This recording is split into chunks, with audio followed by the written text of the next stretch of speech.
¿Cuántos alguna vez tuvieron un problema con alguien? ¿Cuántos tuvieron dos problemas con el mismo, aunque sea? Y con muchos son problemáticos. Pero la verdad que siempre hay un conflicto. En las mejores familias pasa, en las mejores iglesias pasa, en los mejores grupos pasa, siempre, porque somos diferentes, porque cuesta ponernos de acuerdo. Por ejemplo, no todos todavía son de Independiente. Algunos, gloria a Dios, vamos, ya somos una cosa. Nunca vi tres juntos así, de Independiente, desde que jugaba al Bocha con Bertoni. Mira. Bueno, entonces entiendo que el Señor, algunos de ustedes son de otros cuadros también. ¿Cómo se llama ese que tiene la rayita acá? Sí, bueno, ya empezamos, vamos a tener un conflicto. Y después, el otro que es esos colores, sí, amarillo, a veces de Europa me parece, azul, ¿cómo se llama? ¿Y cómo le dicen? No, no diga nada. Entonces entendemos que, y seguramente cada uno piensa que su cuadro es el mejor, y no está mal. Lo importante es que podamos llegar a un acuerdo, que vos decís, si vos sos feliz siendo de River o de Boca, ya llegará la revelación. No, y cada uno va a opinar lo suyo y demás, pero tenemos conflicto. En cuanto a la política, algunos están muy contentos con lo que está pasando, otros están enojados. Vemos las redes, vemos todo lo que está sucediendo. Nadie puede decir que tiene la razón. Todos tenemos una manera de opinar. Y esto también pasa dentro de la iglesia. Dentro de la iglesia hay gente que cree que lo que nosotros hacemos está perfecto y está alineado a la Biblia, y nosotros lo hacemos porque lo creemos así. Pero alguien puede llegar a cuestionar y puede decir, un verdadero templo no puede tener columnas. Y ahí encontrará un pasaje y dirá, alguien lo va a abrazar y va a decir, muera yo y los filisteos, y se va a venir al templo abajo. Entonces, seguramente vamos a encontrar la forma de justificar nuestro pensamiento y querer imponer nuestra razón, pero la idea es que hoy podamos aprender a transitar en medio de los conflictos, porque quiero darte la noticia, aunque ahora no haya, siempre va a haber conflicto. Criar a un hijo es conflictivo. Uno le quiere enseñar cosas y cuesta enseñarles, y uno los ama y les enseña y luego les rechazan. Luego el que le enseñó no sabía, pasa el tiempo y los que somos hijos sabemos que en algún momento terminamos reconociendo esa sabiduría, pero en el medio de eso hubo conflicto. Los de Casa de Dios generalmente nos llevamos muy, pero muy bien con nuestras amadas esposas. Pero podemos tener un conflicto. Y no es cuestión de andar, sí querida, pero pudiera ser que haya un conflicto. Entonces, la idea es que hoy podamos meditar en cómo arreglar nuestros conflictos. Por ahí ahora mismo hay un conflicto. Por ahí está esa hoy, o está ese. Y entonces podemos tomar hoy decisiones de hacer lo que Dios dice que tenemos que hacer. Según el diccionario, conflicto es una situación en la cual dos o más personas con intereses distintos entran en una confrontación, oposición, o emprenden acciones mutuamente antagonistas con el objetivo de dañar, de lastimar, de poder eliminar al rival, al que está enfrente, o de arrebatarle el poder de algún tipo en favor de su propia persona o grupo. El diccionario nos ministra prácticamente, porque a veces decir tengo conflicto con alguien tan livianamente no nos hace pensar que bueno, estoy enfrentado, pero la verdad es que tener un conflicto con alguien es mucho más fuerte, es justamente esto que describe el diccionario. Por ende, deberíamos tratar de evadir o aprender a llevar muy bien los conflictos para que en todo esto podamos seguir honrando el nombre de nuestro Señor Jesús. Ahora, ¿por qué hay conflicto? Pregúntale al que está al lado, ¿por qué hay conflictos? Primera de Corintios 11, versículo 17 nos dice, la versión que leo yo dice así: en las siguientes instrucciones no puedo elogiarlos, pues parece que hacen más daño que bien cuando se juntan. Primero oigo que hay divisiones entre ustedes cuando se reúnen como iglesia. Y hasta cierto punto lo creo, dice el apóstol. Muchos aún encuentran soluciones fáciles, evadiendo, huyendo, saliéndose de la situación, determinando que la cuestión es no juntarse, la cuestión es no congregarse. Algunos dicen, te juntás con la familia y siempre termina habiendo un problema, por eso lo mejor es que cada uno haga la suya. Algunos dicen, con los amigos nos llevábamos todos bárbaros, hasta que un día se agregó uno, somos muchos, ya se desparramó, todos quedaron separados. Y entonces encontramos también la misma explicación a veces en las filas de la iglesia. Que alguien dice, yo cuando congregaba de vez en cuando me llevaba bien con todo. Yo lo dije. Yo me congregaba de vez en cuando y aparte llegaba con el culto empezado, me iba con el culto antes de que termine. Y entonces el portero me saludaba simpático, a 2 o 3 que nos veíamos, nos hacíamos así, nos hacíamos sonrisas, nos íbamos. Cuando me empecé a quedar un poco más en el culto, cuando empecé a tener amistad, ahí empezaron los conflictos. Ahí me di cuenta que los demás eran imperfectos y los demás se dieron cuenta que yo soy imperfecto. Mirá lo que está al lado, decirle imperfecto.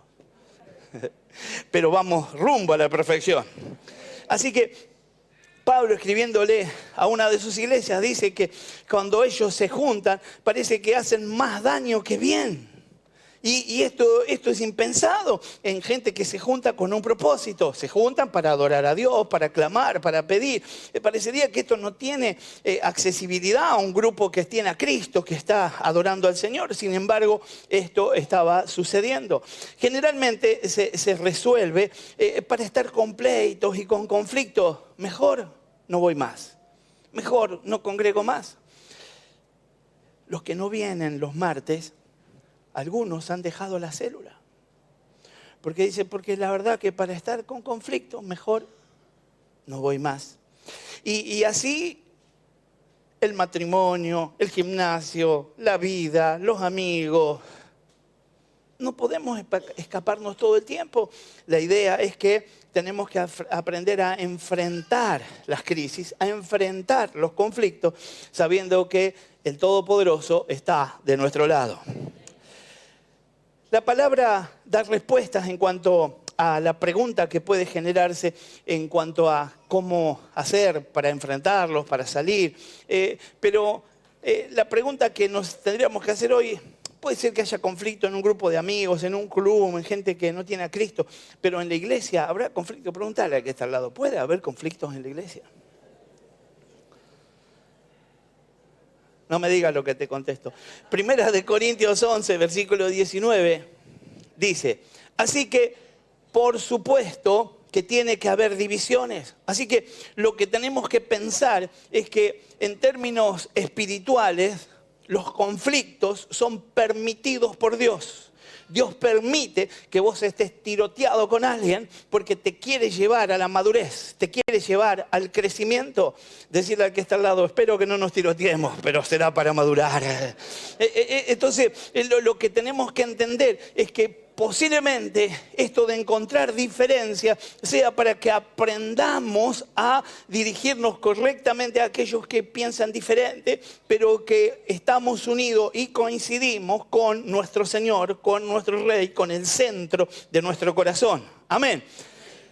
Dios lo permite justamente por eso. Entonces el versículo dice, así que por supuesto tiene que haber divisiones entre ustedes. Y luego dice, para que los que tienen la aprobación de Dios sean reconocidos. Así que el Señor lo que está haciendo es observando cuando vos te enfrentás a alguien, cuando vos tenés un conflicto, cuando alguien no te gusta. El Señor te mira cuando vos pensás mal y te comés las uñas y decís, ¿cuándo podré hablar con alguien para contarle lo que me hizo? Y el Señor está esperando que enfrentes a la persona, que vayas a la persona y que hables con ellos, no que lo divulgues, no que le hagas saber a todos los demás que es mal tipo, mala mujer y que es brava y que más vale no juntarse. No tenés que hacer ni campaña a favor ni en contra. Lo que tenés que hacer es arreglar tu asunto porque Dios está observando tu conducta y está viendo si accediste al próximo nivel. Pero ¿Por qué y con qué objetivo entonces el Señor está? Perdone que estoy con un poco de tos. Tenía un caramelo, pero tenía miedo de sacarle un ojo a una hermana con el caramelo. Entonces dije, no, lo voy a sacar y toso un poco. Pero entendemos que... ¿Me perdona la tos? Aleluya. Así que entonces nos vamos a preguntar, ¿por qué es que suceden estas cosas? ¿Con qué objetivo el Señor está permitiendo? Y lo que estábamos meditando nos lleva a entender que espera que maduremos, que se revele en nosotros que necesitamos de Dios, que somos dependientes y que no podemos estar en el mismo estado que ayer. A mí no me puede molestar lo mismo que me molestaba hace 2 años. A estas alturas yo tengo que estar por encima. Quiero decirte que en los conflictos de la iglesia generalmente se afirman y son mayores cuando estamos trabajando, porque hay un tercero que está aportando algo, que es el mismo Satanás. Cuando yo soy productivo, cuando vos sos productivo, Satanás se levanta. Cuando yo simplemente caigo de vez en cuando a la iglesia y después me revuelco en el mundo toda la semana, Satanás dice, jalo, si se está matando solo. Ahora, cuando yo intento hacer las cosas bien, cuando yo estoy afianzándome en el servicio, me estoy involucrando en las cosas del Señor, cuando yo decido quitarle un alma a Satanás, cuando yo le hablo de Cristo a alguien en la calle, cuando yo empiezo a evangelizar, cuando pongo la mesa para tomar pedidos de oración, cuando hago ese hogar preparado para recibir a alguien nuevo, cuando yo hago esa casa de paz, cuando yo salgo y hago la encuesta un muerto y en esas preguntas que hice termino razonando con el que tengo enfrente y el que está enfrente tocado por el Espíritu entiende que está perdido y que necesita a Jesús. En esos momentos siempre va a haber la intención y posiblemente ese mismo día de regreso ya voy a tener discordia, voy a chocar, me voy a enojar con alguien no va a querer estar conmigo, alguien no le va a gustar, alguien va a opinar diferente y ahí es donde yo tengo que pedirle a Dios su gracia y su misericordia. Así que entiendo que necesitamos la mano del Señor, que la obra transformadora que hace el Espíritu Santo en nuestras vidas sea completa para que Dios pueda entonces dar por entendido que hemos accedido al próximo nivel. Ahora, podríamos preguntarnos por algunas cuestiones que suceden estas cosas y seguramente a través de la palabra vamos a saber. Una de las cosas que pasa es que nuestro perfil es un perfil, los cristianos tienen a veces un perfil carnal. Hoy no vino nadie carnal, pero hay cristianos carnales. Decirle que está la no te puedo creer. Primera de Corintios 3, versículo 3 dice, porque todavía están bajo el control de su naturaleza pecaminosa. Tienen celos los unos de los otros, pelean entre sí. ¿Acaso eso no demuestra que los controla su naturaleza pecaminosa? No viven como la gente del mundo. Pregunta el texto y nosotros podemos responder solo por nosotros. Generalmente las palabras nos inspiran a pensar en aquel que queremos ministrar, en el que está duro, en el que no viene, en alguna persona que tenemos a la vista, pero hoy podemos meditar sola en nosotros y pedirle a Dios que nos ayude a alejarnos de esa conducta carnal en el nombre de Jesús.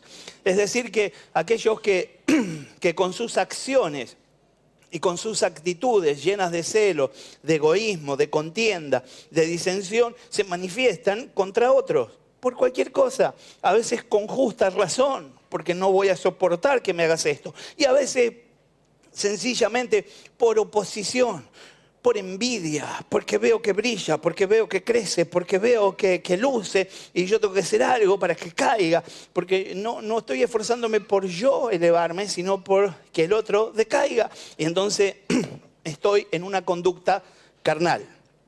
Los próximos que podemos analizar son los cristianos que causan divisiones, que estarían dentro de la misma línea. Romanos 16, versículo 17, decirle al que está al lado, no te puedo creer.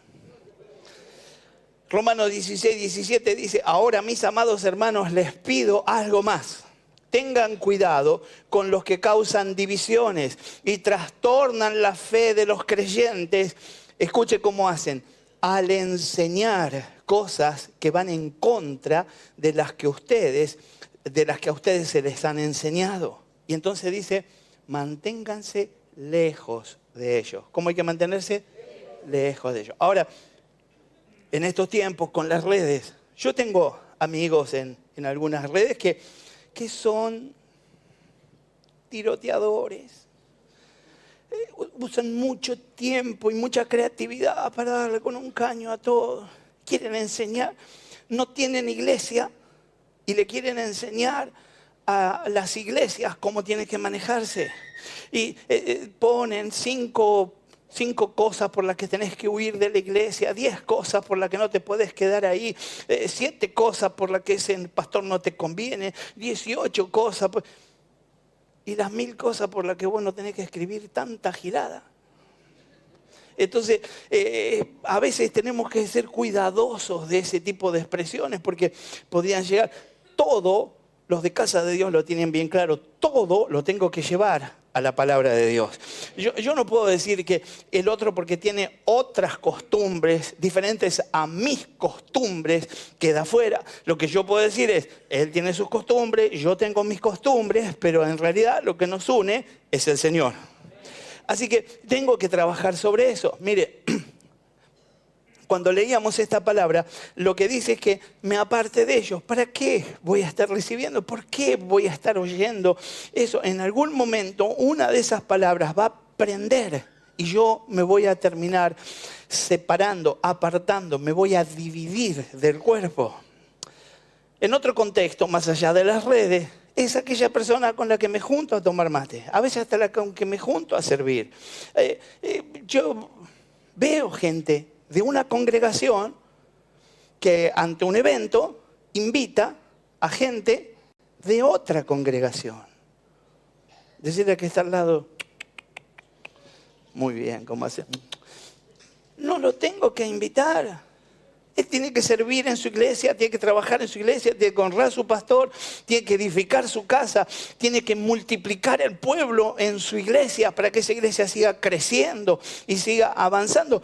Yo no lo puedo llamar. Si es una unidad de pastores, si es en conjunto, genial. Pero lo que yo no tengo que hacer es invitar a los eventos. Yo puedo decir en algún momento, bueno, los eventos de mujeres que nosotros hacemos son tremendos y allá son poquitos y no hacen, entonces quiero invitar a una hermana. No, si querés invitar a alguien, le decís que le diga a la pastora que se ponga en contacto con la pastora local y se hace una invitación formal para que venga la pastora con algunas hermanas de la iglesia, reciba, sea bendecida y se vayan a su iglesia, intenten levantar lo mismo. Ahora, lo mismo pasa con nosotros. Si alguno de nosotros es convidado, vamos allá, vamos a aquel lado, vamos a visitar aquella iglesia, en aquella iglesia, yo quiero eso.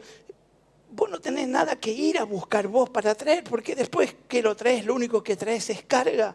Yo lo viví, yo fui a pasear. No levante la mano el que fue a pasear a otra iglesia. No. Todos fueron a pasear a otra iglesia. Entonces, lo que yo entiendo es que yo lo viví y iba a una iglesia, y mi iglesia era una iglesia, yo ya lo conté, de un perfil eslavo, tenía cierta rigidez, y iba a otra iglesia y ya entrábamos y changan, y ya me gustaba, y vamos a la palma, y el que nos salga, y yo, ay, bueno, y venía.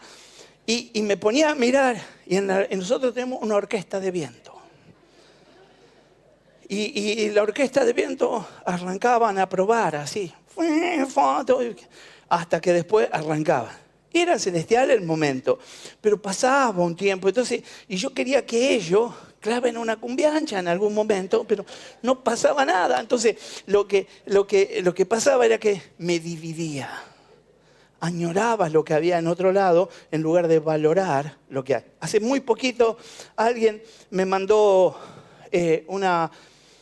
una edición de mi pastor cuando se hizo un evento en el 2001 en el Obelisco, y él habló, y este mismo muchacho me hacía un comentario al pie y me decía cómo se nos escapó, cómo no pudimos valorar semejante hombre. Y en el momento de valorarlo, la verdad es que no se lo valoró, pero luego del tiempo Sí, creo que al fin dio fruto lo que se hizo y la forma en que Él sirvió, pero qué grato hubiese sido poder valorar lo que había y lo que teníamos en aquel tiempo en el nombre de Jesús. Así que la idea entonces es que si no estás cómodo, esta no es la mejor de todas las congregaciones, pero si no estás cómodo, no te dividas, orá, pedirle a Dios la guía y Dios te va a colocar en el lugar que Él tiene para vos o te va a dejar acá, pero Él es el que te va a mover. Vos no podés andar siendo un desgustador de iglesia.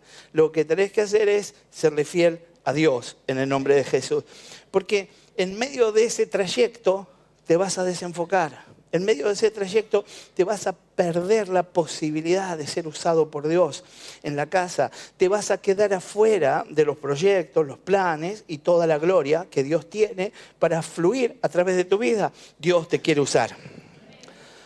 Esto entonces son los que siembran discordia sobre los hermanos, los que traen al corazón de las personas algo diferente, de tal manera que se oponen y son los que el Señor rechaza. Proverbios 6, versículo 19 dice, el testigo falso respira mentiras y el que siembra discordia en una familia. Entonces tengo que tomar la palabra y creer que yo estoy para bendecir. Estoy para bendecir. Los cristianos contenciosos, tampoco en casa de Dios no hay, pero suele haber en algunas iglesias cristianos contenciosos, peleadores. ¿Sabe lo que es alguien que es contencioso? ¿Conoce alguno? De lejos. Sí. Bueno, 1 Corintios 11, versículo 16 dice, pero si alguien quiere discutir este tema, simplemente digo que no tenemos otra costumbre más que esa y tampoco la tienen las demás iglesias de Dios. El Señor a través de la palabra nos enseña que hay temas que están cerrados. Yo no tengo que entrar en discusiones. Yo fui nutrido, fui enseñado, tengo la palabra atesorada en mi corazón, sé de qué se trata y con esa seguridad lo aplico. No tengo que entrar en debates y en discusiones, simplemente tengo que decir, esto, de acuerdo a la palabra, es de tal modo. Nada más, en el área que vos quieras y en todo lo que se te ocurra, y no importa lo que te vengan a decir para confrontar, lo que vos sabés y lo que vos aprendiste, lo que dice la palabra, eso, según la misma palabra, es verdad. Y la verdad es lo que vos tenés que sostener en el nombre de Jesús. Según el diccionario, una persona contenciosa es aquella que siempre contradice lo expresado por las demás personas, es decir, por los cristianos que no hacen, pero sí critican. Así que la idea es que generalmente el contencioso no está muy activo. Por eso está bueno que puedas activar, que puedas estar disponiéndote a encontrar tu espacio, tu lugar, a ser útil en las manos del Señor. Porque de lo contrario, ese tiempo libre te va a llevar a terminar siendo contencioso, a ser alguien que opina de todo lo que suceda. Alguien que opina cómo se pinta, cómo se limpia, cómo se hacen las cosas en la iglesia. Que opina que si la maestra tiene onda o no tiene onda con los chicos, si el portero, el pastor, la pastora, te pones en contra y opinás desde enfrente. Estamos jugando para el mismo equipo y así lo tenemos que mostrar en el nombre de Jesús. Hablando en términos, amén, sentí por ahí, gloria a Dios. Hablando en términos terrenales o humanos, entonces hay conflictos también dentro de la iglesia y eso ya tiene que ver con nuestra oportunidad de mostrar cuán cerca estamos de Cristo, ¿no?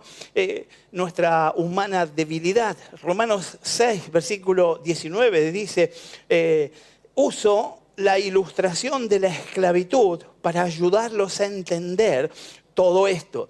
Porque la naturaleza humana de ustedes es débil. ¿Cómo es la naturaleza humana? Débil. En el pasado se dejaron esclavizar por la impureza y el desenfreno, lo cual los hundió aún más en el pecado. Ahora deben entregarse como esclavos a la vida recta. Ahora deben entregarse como esclavos a la vida recta para llegar a ser santos. Cuando yo leo pasajes como estos muy de corrido, por ahí no me detengo en algo que es importante. Lo que está diciendo es, así como fuiste capaz de sumergirte hasta el fondo y entregarte a esa esclavitud del pecado, con ese mismo ímpetu, con esa misma fuerza, ahora tenés que ir por la vida. Y nosotros a veces lo que hacemos es usar muchísimas fuerzas para poder hundirnos en el pecado. Y luego nos quedamos en la orilla, esperando que nos caiga un salvavidas, que alguien ore por nosotros, que alguien nos abrace, que alguien nos consuele, que alguien nos dé un poco de consejo, pero no nos involucramos. La idea es que con la misma polenta que te enterraste en el pecado, ahora con esa misma polenta puedas manifestar que la gloria del Señor está sobre tu vida. Romanos 7, 24, una declaración del apóstol que es tremenda, dice: soy un pobre desgraciado. ¿Quién me libertará de esa vida dominada por el pecado y la muerte? Aún ya cursando su ciclo apostólico, aún después de estar sosteniendo y dándole paternidad a cuantas iglesias, el apóstol está declarando cosas como esta. Está encontrando que hay siempre un lado débil y que hay que combatir contra esto, pero tenemos la victoria en el nombre de Jesús. Tenemos que comprender que todos los que nos congregamos en una iglesia, desde el pastor hasta los líderes, los obreros, toda la congregación, todos somos imperfectos. ¿Cómo somos? Imperfectos. No somos un producto terminado. Estamos en proceso. Vamos a la perfección. Dale testimonio al que está al lado. Voy a la perfección. Todos los días luchamos con nuestro carácter, con nuestra soberbia. Bueno, ustedes no tanto, pero hay gente que lucha con la soberbia. Ahí estamos luchando con resentimiento. Decirle que está al lado, no te puedo creer. El Señor usa a los seres humanos, aunque sean completamente débiles. Y es por eso que podemos considerar que tenemos un Dios de oportunidades y estamos teniendo frente a nosotros una oportunidad más, una nueva oportunidad de aprendizaje en el nombre de Jesús.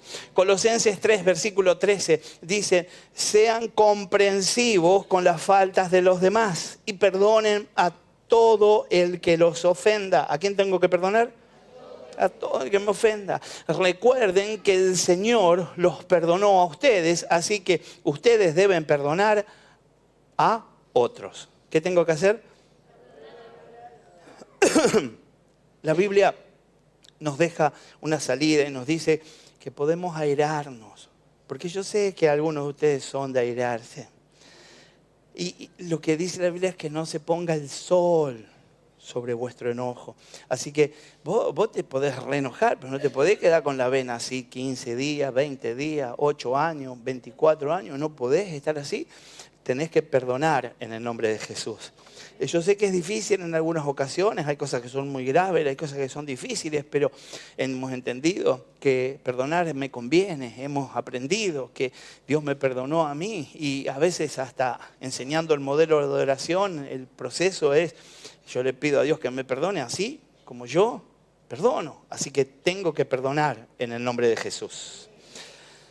Hay pastores, hay líderes, hay obreros, hay gente que ocupa un espacio y se pone contencioso. Y yo quiero entender que esto no es solamente por una actitud carnal. A veces alguien se esfuerza, hace algo, prepara algo. Alguien dice: voy a invitar a algunos hermanos a mi casa para comer unas empanadas y vamos a hablar de Cristo y cada uno va a invitar a alguien nuevo. Entonces preparo las empanadas, preparo las servilletitas, los platos. Ese día algunos hermanos de otras congregaciones compran cerveza, esas cosas, pero los de Casa de Dios, no. Bueno, no mientan que... pero una Villavicencio. Y entonces... y te clavan los hermanos, no aparece nadie. Y le mandás un mensaje: ¿estás viniendo? Y se pone celestito. Y nada. Y vos decís: bueno, ya mañana seguro que me pide disculpas, llora por teléfono y todo eso. Y al otro día, nada. Y en la primera de cambio, en una reunión, lo encontrás diciendo, qué cosa, ¿no? Eso de querer obligar a la gente a estar las 24 horas en la iglesia. Y era una empanada por mes. No era mucho, pero no apareció. Entonces, la idea es que seguramente ese líder, ese varón, se incomode, se ponga mal y diga cómo puede ser que esto no pase. Y puede ser que esté enojado, pero también tiene que perdonar. También tiene que perdonar. Principalmente los líderes, también tenemos que perdonar. Aleluya. Porque muchas veces vamos a intentarlo y no siempre va a salir, pero tengo que entender que todos estamos en proceso. Segunda de Timoteo nos enseña de esta manera, 2 versículo 24, y dice, recuerden que el Señor los recompensará con una herencia y que el amo a quien sirven es a Cristo. ¿A quién sirvo? A Cristo. Pero si hacen lo que está mal, recibirán el pago por el mal que hayan hecho, porque Dios no tiene favoritos. No importa cuánto te use, ni importa cuánta gloria descienda cuando ministrás, Dios no tiene favoritos. Si vos errás, Dios es justo siempre. Por eso es necesario que aprendamos claramente esto. Para que yo no me ponga mal con nadie, yo las empanadas las hice para Cristo. Yo la reunión la hice para Cristo y todo lo que hago lo hago para Cristo. Si los demás no arrancan, si los demás no están, si los demás no se suman, el problema será de ellos. Yo con Cristo estoy bárbaro porque lo que yo le dije que iba a hacer, lo hice en el nombre de Jesús. Hemos entendido entonces que el siervo, el pastor, el hombre de Dios, el líder, aquel que anhela, que desea, un Timoteo que está deseoso de servir, no debe ser contencioso, sino que tiene que ser amable con todos, tiene que ser apto para enseñar. Y la idea es que tiene que evitar la pelea y los conflictos. Ahora, esto será según el corazón. Vuelvo a decir, uno puede ofuscarse, ponerse en un momento determinado incómodo, mal, pero tenemos que corregir de acuerdo a lo que hay en nuestro corazón. Nuestro corazón tiene que estar puro, limpito. Y la mejor manera de que esto pase es que yo pueda entender que estoy sirviendo a Jesús. Estoy sirviendo a Jesús. No se trata de expulsar, de dejar de lado, de despreciar a nadie, sino que tengo que tomar la decisión de serle fiel más que nunca a Jesús. Quizás en esta actitud de serle fiel a Jesús, muchos puedan ser inspirados y necesiten acercarse en el nombre de Jesús. Así que no se trata de tener un carácter fuerte, de que alguien le esté diciendo, oh, no quiero dejar de ir a comer las empanadas porque se pudre todo, sino que se trata de tener una mente fuerte y un corazón sano para poder decir, lo que hice, lo hice para Cristo y el Señor tiene mi recompensa. También es porque no leemos el manual de instrucciones, no leemos la Biblia. Mateo 18, versículo 15 dice, si un creyente peca contra ti, háblale en privado. ¿Cómo le tengo que hablar? En privado, y hazle ver su falta. Si te escucha y confiesa el pecado, has recuperado a esa persona. ¿Qué pasa entonces? Has recuperado a esa persona. Pero si no te hace caso, toma a uno o dos o más testigos, vuelve a hablarle para que los 2 o 3 testigos puedan confirmar todo lo que le digas. Entendemos que en algunas ocasiones simplemente tomamos decisiones porque alguien está en contra nuestro y no se trata de eso. Tenemos que ir siempre a la palabra y la palabra nos aconseja con mucha sabiduría. La Biblia de continuo está confesada por nuestros labios como nuestro manual, como el mapa, como la instrucción que necesitamos, pero cuando llega el momento de aplicarlo, muchas veces nos olvidamos. En toda la Biblia, principalmente en el Nuevo Testamento, nos encontramos con todo lo necesario, con todos los consejos para manejar conflictos entre hermanos. La palabra dice que reprendamos estando solos.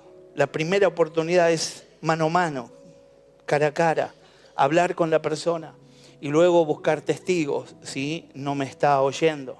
Así que para que vayamos preparando nuestro corazón para la oración, podemos charlar de cómo resolver conflictos con sabiduría. Proverbios 25, versículo 8 en adelante, dice: no entres apresuradamente en pleito. No te enojes tan fácil, sería una forma de tomarlo. No sea que no sepas qué hacer al fin. Se te puede ir de las manos. Después que tu prójimo te haya avergonzado, trata tu causa con tu compañero y no descubras el secreto a otro. No sea que te deshonre el que lo oyere y tu infamia no pueda repararse. Manzana de oro con figuras de plata es la palabra dicha como conviene. Como zarcillo de oro y joyel de oro fino es el que reprende al sabio que tiene oído dócil. El Señor te llama a hacerlo tranqui, en paz, arreglarlo. La paz no es ausencia de conflictos, es la capacidad de resolver conflictos de la manera más práctica y sencilla. Definitivamente, entonces, todos quisiéramos vivir una vida tranquila y sin problemas, sin tener conflictos, absolutamente con nadie. Pero la realidad es que vivimos rodeados de personas que son distintas. Y decíamos cuando empezábamos, tienen diferente opinión, manera de pensar, propósito, carácter, temperamento, lo cual hace que puedan producirse malos entendidos, diferentes opiniones, opiniones encontradas, conflictos, pleitos. Seguramente en nuestra vida, tarde o temprano, vamos a tener otro conflicto y luego otro, y tendremos que corregirlo y arreglarlo. ¿Algún consejo que nos da la palabra? Lo primero que podemos entender para llevar adelante ese tiempo de conflicto es que tengo que tratar de evitar enredarme en ello. El versículo 8 que leíamos dice: no entres apresuradamente en pleito, no sea que no sepas qué hacer al fin, después que tu prójimo te haya avergonzado. Lo más sabio para nuestra vida es evitarlo. Salmo 120, versículo 6 dice: mucho tiempo ha morado mi alma con los que aborrecen la paz. Fíjese el versículo 7 lo que dice: yo soy pacífico, mas ellos, así que hablo, me hacen la guerra. Continuamente se están levantando contra mí. Podría ser la explicación. Hay momentos donde simplemente tenemos que hacer silencio, hay momentos donde tenemos que levantar defensa y hay momentos donde sencillamente tengo que alejarme un paso a un costado. No nos dejemos llevar por el enojo, tenemos que aprender a controlar nuestro temperamento. Decirle que a este lado, controlemos el temperamento.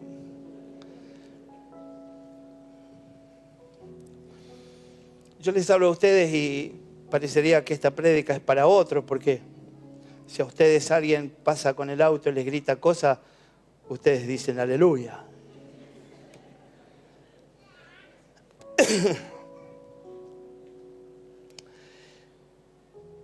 Si te la encontrás de frente, esa que estuvo hablando tanto de vos, ¿qué harías? Proverbios 16, versículo 32, dice: mejor es el que tarda en airearse que el fuerte, el que se enseñorea de su espíritu, que el que toma una ciudad. Parecería que el Señor está sobredimensionando la cosa, pero en realidad parecería que tiene mucho más control el que puede tener control de sí mismo que el que puede controlar un ejército para tomar una ciudad. Es necesario utilizar dos elementos, y esos dos elementos son tan sencillos como la humildad y la sabiduría. Y Dios nos ha servido de todo lo necesario para alcanzar la humildad y la sabiduría. Y nos ha enseñado y nos ha dado un paso adelante, y hoy podemos tomarla en el nombre de Jesús. Proverbios 19, versículo 11 dice: la cordura del hombre detiene su furor y su honra es pasar por alto la ofensa. Yo tengo que aprender a pasar por alto la ofensa en el nombre de Jesús. En el nombre de Jesús. Así que reflexionemos entonces. ¿Cómo podemos hacer para no enredarnos, como para despegarnos, como para alejarnos de esa condición en el nombre de Jesús? El Señor nos auxilie, nos ayude a resolver nuestros conflictos en plena paz para la gloria de Dios. Otro consejo es que podamos resolver hablando de frente. ¿Cómo hay que hablar? Proverbios 25:9 dice, trata tu causa con tu compañero y no lo descubras, y no descubras el secreto a otro. No sea que te deshonre el que lo oyere y tu infamia no pueda repararse. Muchas veces cometemos el error de hacer más grande el problema involucrando a otro. Simplemente te lo pregunto para que te lo traiga a memoria el Espíritu Santo. ¿Alguna vez le dijiste a alguien, ¿viste lo que me hizo? ¿Alguna vez le dijiste a alguien, ¿viste lo que dijo? Estás convocando al pleito, estás armando ejército, estás juntando a otro. El otro estaba en cualquiera, pero ahora está en guerra porque vos lo invitaste. Nada se resuelve entonces por medio de los chismes, ni hablando mal de otra persona. Tenemos que ser sabios, tenemos que seguir el consejo de nuestro Señor Jesús. El Señor nos dice que tenemos que buscar la solución a ese conflicto. Hablando de frente, Mateo 18, dice, por tanto, si tu hermano peca contra ti, ve y repréndele estando tú y él, ¿cómo tienen que estar? Solos. Si te oyere, has ganado a un hermano. Lo leo en la otra versión de Reina Valera. Mas si no te oyere, toma a un contigo y entonces empieza la carrera de los testigos para decirlo públicamente, para decirlo delante de otros. Lastimosamente muchas personas hacen lo contrario. Lo primero que hacen es contarle a toda la iglesia, al resto de los hermanos, a todas las personas, lo que le hicieron. Tenemos que ser valientes para hablar las cosas de frente. ¿Cómo hay que hablar las cosas? De frente. Tenemos que ser sabios con lo que decimos, con lo que escribimos. Porque quizás no podamos regresar, quizás no haya vuelta atrás con lo que decimos o lo que escribimos. Proverbios 17:14, el que comienza la discordia es como quien suelta las aguas. Deja pues la contienda, aconseja, antes que se enrede. Tengo que tomar decisiones hoy. No puedo seguir metiéndome en todo de esa misma manera.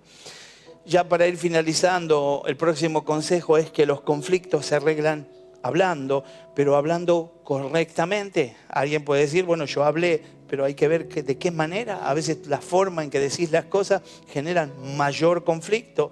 Leíamos en Proverbio 25:11, manzana de oro con figuras de plata es la palabra dicha como conviene.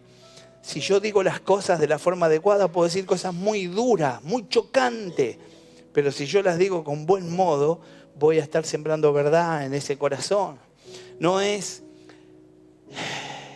con violencia, no es con indiferencia, no es con cobardía, huyendo.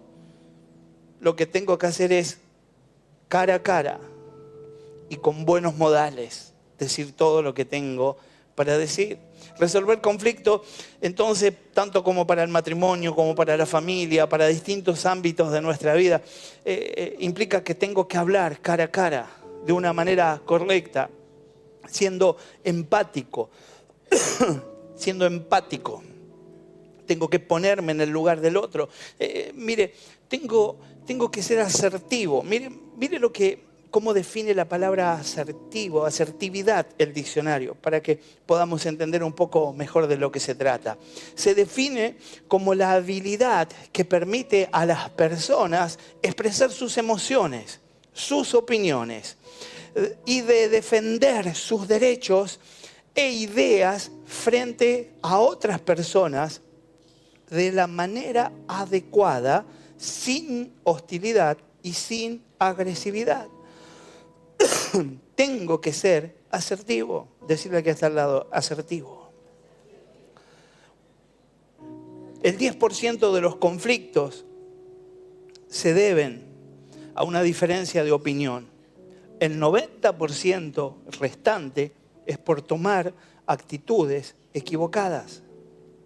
Tiene mucho que ver cómo digo las cosas. Tengo que ser asertivo en el nombre de Jesús. En el nombre de Jesús. Mire, Proverbios 12, versículo 18. Ven y leer así. Hay hombres cuyas palabras son como golpes de espada, mas la lengua de los sabios es medicina. La lengua de los sabios es medicina. Tengo que ser asertivo en el nombre de Jesús. Ya el último consejo es resolver los conflictos que tenemos a través de estar dispuesto a escuchar. No se trata solamente de despacharme y de hablar, sino que tengo que estar dispuesto a escuchar. Decirle al que está al lado, te escucho.